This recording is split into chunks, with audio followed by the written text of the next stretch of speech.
아버지 눈 좀 떠봐요. 그 절규가 새벽 로비를 찢어놓던 바로 그 순간.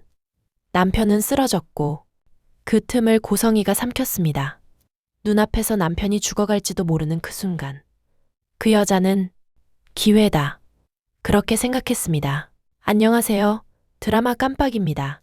구독, 좋아요 잊지 마셔요. 지금부터 그날 벌어진 충격적인 장면들을 숨도 못 쉬고 보게 될 만큼 낱낱이 파헤쳐 드릴게요. 바로 들어갑니다. 비가 그친 새벽, 회사 복도에 성재가 홀로 서 있었어요. 지혁과 은호가 남기고 간 말들이 계속 머릿속을 맴돌고 있었죠. 그건 미리 꾸밀 수 없는 상황이었어요. 은호가 떨리는 목소리로 했던 그 말이요. 그런데 그 순간 성재의 머릿속에 번쩍 스치는 기억이 있었습니다. 예전에 아버지 박진석이 똑같은 말을 했었거든요. 그 여자가 절대 꾸밀 수 없는 상태에서 나는 그 순간을 봤었어. 그 여자의 모성애. 둘이 말하는 상황이 완벽하게 일치했어요. 바로 고성이가 우진이를 들쳐안고 길 한복판에서 울부짖던 그 장면이요. 성재의 표정이 굳어집니다. 아버지는 그날 그 장면 하나로 저 여자를 믿기 시작했어. 근데 그게 전부 계획이었다면? 주먹을 꽉 쥔 성재의 눈빛이 서서히 단단해집니다. 이제 그는 고성이의 과거와 현재를 정면으로 파헤칠 준비가 된 거죠. 며칠 뒤 새벽 3시 42분이었습니다. 평소라면 깊이 잠들어 있을 시간이었는데 박진석의 휴대폰이 탁자 위에서 조용히 울렸습니다. 화면에 뜬 이름은 성재. 잠시 놀란 박진석은 전화를 받았습니다. 새벽에 웬 전화냐? 무슨 일이냐? 수화기 속 성재의 목소리는 평소보다 한참 낮고 눌려 있었습니다. 아버지, 지금 잠깐 밖으로 좀 나와주세요. 갑자기 왜? 무슨 일인데 그러냐? 말로 하면 아버지가 안 믿으실 거예요. 뭐라고? 주소 보내드릴게요. 지금 바로 와주세요. 아버지, 마음 단단히 먹고 오세요. 뚝! 전화가 끊겼습니다. 잠시 뒤 문자 하나가 도착했습니다. 위치 공유, 한국병원. 박진석은 그제야 중얼거렸습니다. 병원? 성재가 병원에 왜 있는 거지? 알 수 없는 불길함이 서서히 목 뒤쪽으로 기어 올라왔습니다. 생각할 틈도 없이 그는 차키를 들고 급하게 집을 나섰습니다. 자동문이 쓱 열리며 새벽 공기가 차갑게 밀려 들어왔습니다. 새벽에 눅눅한 공기만 남은 병원 로비. 희미한 조명 아래 성재가 굳은 얼굴로 서 있었습니다. 박진석은 급히 다가가 물었습니다. 여긴 왜 온 거니? 도대체 무슨 일이냐? 다가온 박진석에게 성재는 고개도 들지 못한 채 말합니다. 아버지, 우진이는 여기 있어요. 미국에 있는 게 아니고요. 박진석의 얼굴이 한순간에 굳었습니다. 성재가 떨리는 손으로 꺼낸 병원 기록지에는 이렇게 적혀 있었죠. 환자명 박우진, 수술 항목, 생체간 이식, 기증자, 지은호, 검토 중. 간 이식? 박진석의 입술이 파르르 떨렸습니다. 말도 안 돼. 성희가 이걸 숨길 이유가 없잖아. 박진석은 고개를 저었습니다. 하지만 성재는 천천히 또박또박 말했죠. 있어요, 아버지. 우진이가 아프다는 걸 아버지가 알면 회사 후계권에서 밀려날까봐 아버지에게 숨긴 거예요. 박진석의 표정이 굳었습니다. 제가 후계자가 될까봐 그게 가장 두려웠던 거죠. 새엄마의 목표는 처음부터 우진이를 그 자리에 앉히는 거였어요. 그래서 아버지한테는 죽어도 말 못한 겁니다. 그때 성재가 또 하나의 증거를 꺼냈죠. 이건 영나가 엄마 차에 달아놓은 추적장치 기록이에요. 엄마가 계속 거짓말을 하길래 외도하는 줄 알고 의심했대요. 그래서 GPS를 달았는데 화면에는 몇 달 동안 같은 병원을 규칙적으로 방문한 기록이 찍혀 있었습니다. 미국에 보냈다는 건 다 거짓말이고 우진이는 계속 여기 있었습니다. 박진석의 눈이 크게 흔들렸습니다. 아버지, 마음 단단히 먹으세요. 성재는 이제 마지막 비밀을 꺼냅니다. 힘이 풀린 듯 의자에 앉은 박진석에게 성재가 조심스럽지만 분명한 톤으로 말했어요. 아버지가 새엄마를 다시 보게 됐던 날, 절대 꾸밀 수 없는 순간을 봤다고 했던 그날 기억나세요? 박진석의 눈망울이 흔들립니다. 그날 우진이 들쳐안고 울부짖던 엄마 모습, 아버지가 평생 잊지 못한다고 했던 그 장면요. 성희는 그날 진심이었어. 아니요, 아버지. 그날 새엄마는 치밀한 계획과 연출로 아버지를 기다렸어요. 고성희는 박진석이 식당에서 나오는 시간까지 계산해서 우진이를 일부러 안고 택시 잡는 척하면서 딱 아버지가 볼 위치에서 울었던 거예요. 아버지의 마음이 어떻게 해야 흔들리는지 간파했던 거죠. 그리고 그 여자는 성공한 거예요. 이 집 안으로 들어와 안주인이 됐으니까요. 박진석의 얼굴에서 순식간에 혈색이 빠져나갔어요. 의자 팔걸이를 잡은 손이 진동하듯 떨렸죠.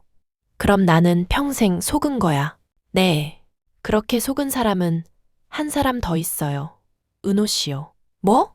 은호 씨한테 접근한 것도 우연이 아니었어요. 아버지한테 했던 패턴 그대로 철저한 계획이었어요. 박진석의 눈이 더 크게 흔들렸습니다. 버린 딸을 찾은 게 아니에요. 이용 가치가 생기니까 찾아낸 거죠. 이용 가치? 우진이의 간. 그것 때문이었어요. 은호 씨는 처음부터 끝까지 간 이식 도구였던 겁니다. 그럴 리가. 박진석의 손이 의자 팔걸이를 꽉 움켜쥐며 떨렸습니다. 이미 은호 씨도 다 알아요. 지금 은호 씨가 받은 상처가 이루 말할 수 없어요. 자기가 찾았던 친엄마가 자기를 사람이 아니라 도구로만 봤다는 걸 알았을 때 그 아이가 얼마나. 성재는 더 이상 말을 잇지 못했습니다. 박진석의 얼굴이 종이장처럼 하얘졌습니다. 눈동자에 천장 조명이 흔들리며 반사되고 그 눈은 완전히 초점을 잃기 시작했어요. 그때 이 충격적인 대화를 병원 기둥 뒤에서 처음부터 끝까지 듣고 있던 사람이 있었습니다. 바로 고성이었습니다. 성재의 전화를 받고 늦은 외출을 한 남편을 의심해서 미행했던 거죠. 이제 난 끝난 거야? 고성이는 그 자리에 주저앉아 양손으로 얼굴을 감싸며 숨죽여 중얼거렸습니다. 이제 어떻게 살아남지?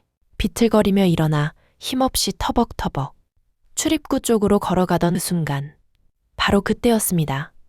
아버지, 아버지 눈 떠봐요. 새벽 로비 전체를 찢어놓는 성재의 비명.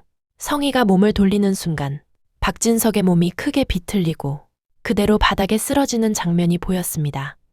의료진이 급히 몰려오고 환자 혈압 급락, 중환자실 준비하세요. 산소 투여.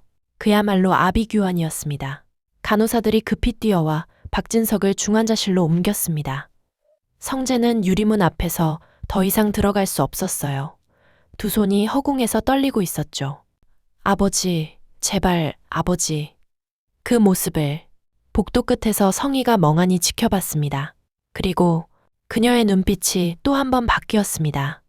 눈물이 마르기도 전에 얼굴에서 감정이 싹 지워지고 대신 차갑고 서늘한 기운만이 맴돌았어요. 그래, 아직 끝난 게 아니야. 의식이 허물어진 남편, 절규하는 아들, 응급실로 들어가는 문. 그녀는 그 장면을 단 3초만 바라보다가 눈을 내리깔았습니다. 그녀는 아주 천천히 숨을 들이쉬고 정장 자락을 고쳐잡았습니다. 그리고 핸드폰을 들었죠. 비서실이지? 지금 긴급 이사회 소집해. 지금이요? 회장님이 쓰러지셨다는 보고가 방금. 고성희는 냉정하게 말했습니다. 그래서 하는 거야. 지금이 아니면 절대 못해. 고성희는 이 순간을 기회라고 생각했어요. 남편이 쓰러진 그 순간을. 이사회실. 갑작스러운 호출에 모인 이사들은 눈을 동그랗게 뜨고 있었어요. 박진석 회장의 건강 문제로 회사가 혼란에 빠져선 안 됩니다. 고성희는 미소 한 줄 없이 준비된 문서를 나눠줬습니다. 회장 직무정지, 경영권 임시 위임, 비상대책위원장 임명안, 그리고 마지막 페이지엔 굵은 글씨로 적혀 있었습니다. 임시 경영권 고성희. 이사들이 동시에 숨을 들이켰어요. 이건 너무 성급하지 않습니까? 하지만 고성희는 딱 잘라 말했습니다. 아니요. 박진석 회장은 단기간에 복귀할 수 없는 상태예요. 지금 이 순간 누군가가 책임져야 합니다. 마치 이미 모든 걸 알고 있다는 듯 확신에 찬 목소리였죠. 회의실 안이 웅성이기 시작했어요. 테이블을 쾅쾅쾅 두드리며 고성희가 말합니다. 전 이 회사를 지켜낼 준비가 되어 있습니다. 그 한마디에 회의실 안의 공기가 한순간에 뒤집혔습니다. 한편 중환자실 앞에서 성재는 의사 말을 제대로 듣지도 못했습니다. 위험합니다. 회장님 의식은 아직. 그때 휴대폰이 울렸습니다. 성재님 큰일 났습니다. 고성희 이사장이 지금 긴급 이사회를 열고 회장님의 권한을 모두 가져가려고 합니다. 뭐라고요? 성재의 표정이 절망과 분노로 뒤틀렸어요. 지금 아버지가 죽을 수도 있는 상황인데 그 틈을 악마 같은 것 내 손으로 끝장낼 거야. 성재님, 지금 회사가 고성희 이사장에게 넘어갑니다. 중환자실 유리창 너머 의식 없이 누워있는 박진석. 이사회실에서 서류에 서명하며 권력을 가져가는 고성희. 그리고 붉은 립스틱을 고치며 거울 속 자신의 얼굴을 바라보며 말했죠. 이제 회사는 내가 접수한다. 오늘 회차 박진석은 쓰러지고 성재는 복수를 다짐합니다. 그 틈을 노린 고성희는 오히려 회사 전체를 장악하는 데 성공했죠. 하지만 여러분, 이게 끝이 아닙니다. 이제부터가 진짜 전쟁의 시작입니다. 오늘 영상이 재밌으셨다면 구독과 좋아요, 그리고 댓글로 여러분의 생각을 꼭 알려주세요. 저는 드라마 깜빡이었고 다음 영상에서 또 찾아뵐게요. 건강하세요, 여러분.